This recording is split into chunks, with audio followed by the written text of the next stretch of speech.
there are a lot of attempts to show that homosexuality is biologically predetermined. They're looking for a gay gene or a biological predetermination. But the fact is, they have not come up with a conclusive biological or genetic foundation. There is suggestive evidence, but there's nothing conclusive at this point. Yeah, homosexuals can change, and that's what we do here. This is a clinic of 8 therapists, myself and 7 other therapists, and we work toward changing men and women who want to come out of homosexuality.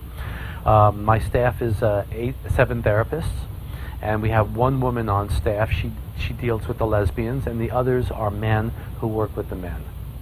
You see, one of the reasons why a lot of people don't believe or cannot believe that homosexuals can change is because we're not seeing these individuals coming forth and telling their story. The only story we're hearing is, I am gay, I didn't want to be gay, but I realized I was, and now I accept myself, and this is what they call the coming out story.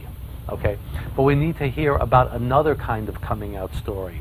And this other kind of coming out story is a person who says, I had these feelings, I had these attractions, I was told I was born gay, I was told that I didn't have a choice, but then I discovered that there were things that I could do. By understanding myself, by understanding my childhood, by looking at particular things that happened to me, I began to understand what my sexual attraction was about. And now I am no longer gay, I am no longer living in a gay lifestyle. Here is my wife, here is my family. Now we need to see more of those stories. One of the arguments against the ex-gay is, well, he never really changed, he's just suppressing, he's denying his true feelings, he's pretending to be heterosexual.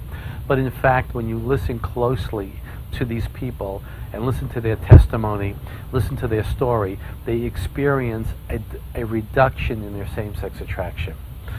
I'm not saying that there is no more zero homosexual attraction. There may be a little bit left.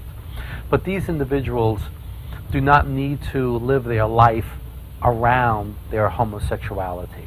These are people who are choosing to get married and have families, and they experience an authentic sexual attraction for their wife.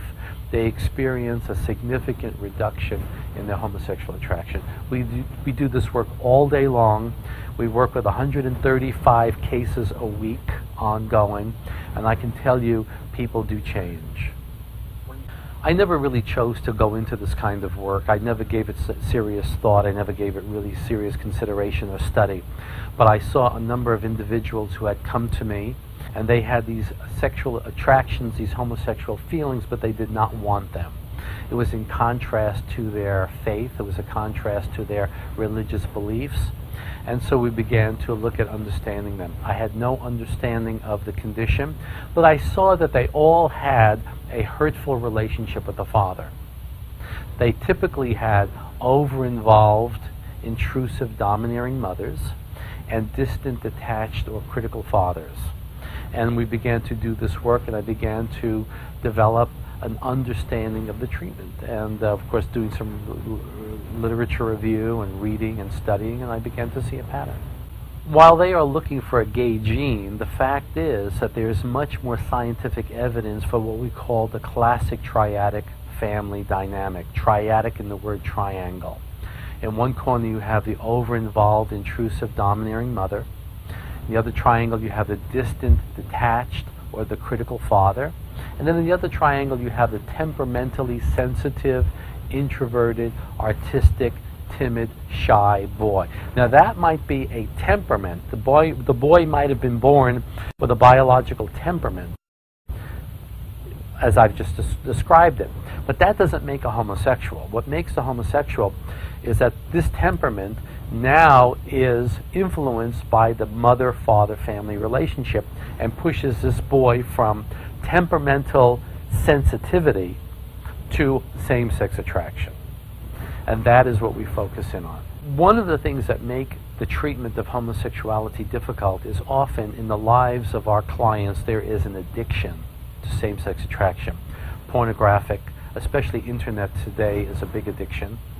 And they can get onto the gay websites, they can see the pornography. The sexual availability is so incredible today.